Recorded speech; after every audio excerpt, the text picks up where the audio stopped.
Okay, so the other product is called Vaginne. It's a female intimate gel.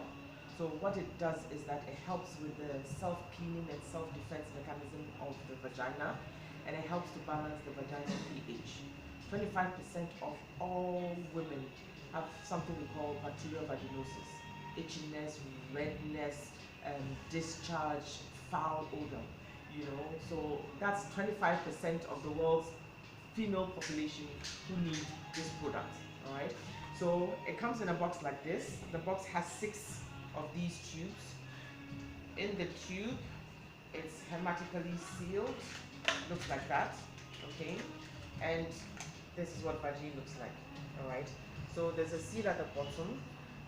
In the evening, when she needs to have a shower, hands clean, when she's going to bed, then she removes the bottom tube, takes off the top part, and this acts as a plunger.